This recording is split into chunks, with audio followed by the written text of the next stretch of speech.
stander who's not. Do you hear me? I mean it. Going to move. By Judith Viorst, illustrated by Robin Priest Glasser. They can't make me pack my baseball mitt, or my I Love Dinosaur sweatshirt, or my cowboy boots. They can't make me pack my ice skates, my jeans with 8 zippers, my compass, my radio, or my stuffed pig. My dad is packing. My mom is packing. My brothers Nick and Anthony are packing. I'm not packing. I'm not going to move. My dad says we have to move to where his new job is. That job is 1,000 miles away. My mom says we have to move to where our new house is. That house is 1,000 miles away. Right next door to the new house, there's a boy who is Anthony's age.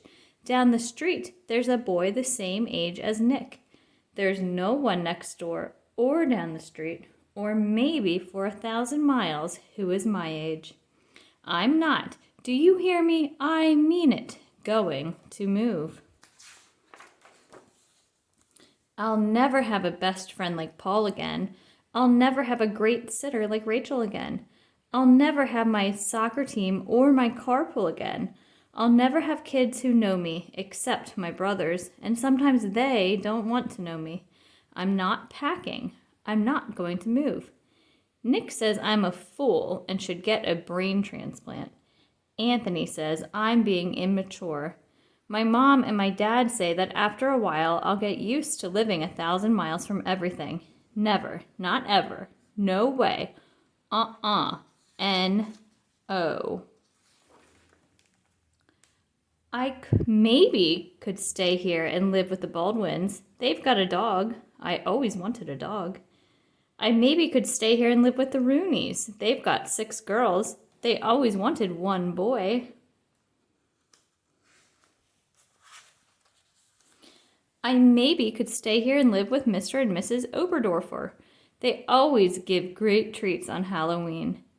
I maybe could stay here and live by myself in maybe a treehouse, or maybe a tent, or maybe a cave.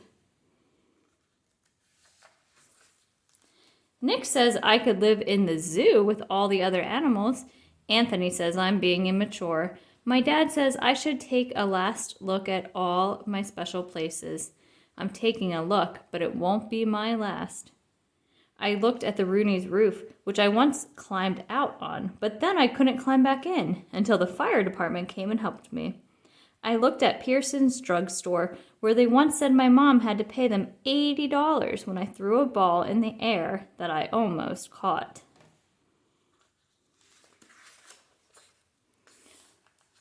I looked at the lot next to Albert's house, where I once and for all learned to tell which was poison ivy. I looked at my school, where even Mrs. Knoop, the teacher I once spilled the goldfish bowl on, said she'd miss me. I looked at my special places where a lot of different things happened. Not just different bad, but different good. Like winning that sack race. Like finding that flashlight. Like spitting farther than Jack 3 times in a row. Like selling so much lemonade that my dad said I would probably have to pay taxes. My dad was just making jokes about paying taxes. I wish he was just making jokes about having to move. I'm not. Do you hear me? I mean it. Going to move. Nick says I am acting like a puke face. Anthony says I'm being immature. My mom says to say a last goodbye to all my special people. I'm saying goodbye, but it won't be my last.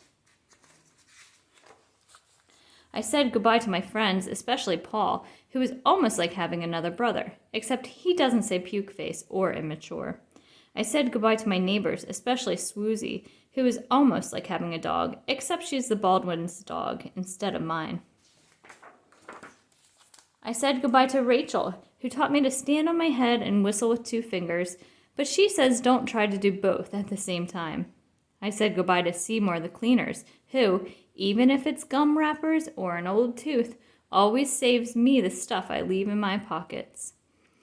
I said a lot of goodbyes to a lot of people and got a lot of hugs and kisses, enough hugs and kisses to last for a person's whole life. I said a lot of goodbyes, except I'm staying right here. I'm not going to move. When the movers come to put my bedroom furniture on their truck, maybe I'll barricade my bedroom door. When my dad wants to tie my bicycle to the roof rack on top of the station wagon, maybe I'll lock up my bike and bury the key. When my mom says, finish packing up, it's time for us to get going, maybe she'll look around and she won't see me. I know places to hide where they'd never find me. Like beneath the racks of clothes at Seymour the Cleaners. Like underneath the piano in Eddie's basement. Like inside the pickle barrel at Friendly's Market. Or maybe I could hide in the weeds in the lot next to Albert's house, now that I know how to tell which is poison ivy. I'd rather have poison ivy than have to move.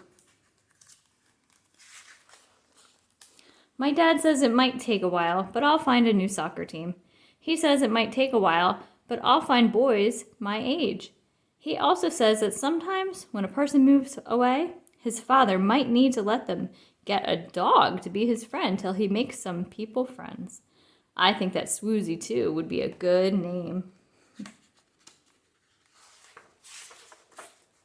My mom says it might take a while, but we'll find a great sitter.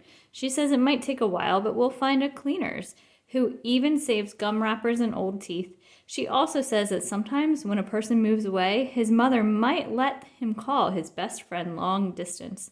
I already know the telephone number by heart. Paul gave me a baseball cap. Rachel gave me a backpack that glows in the dark.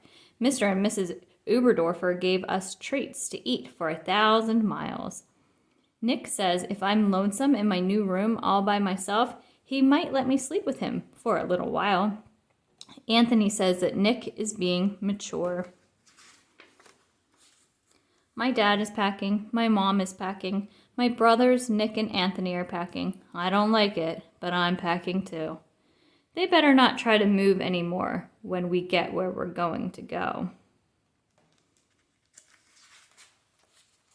Because this is the last time I'll do it. The next time they won't make me do it. Never. Not ever. No way. N-O. I'm not. Do you hear me? I mean it. Going to move. The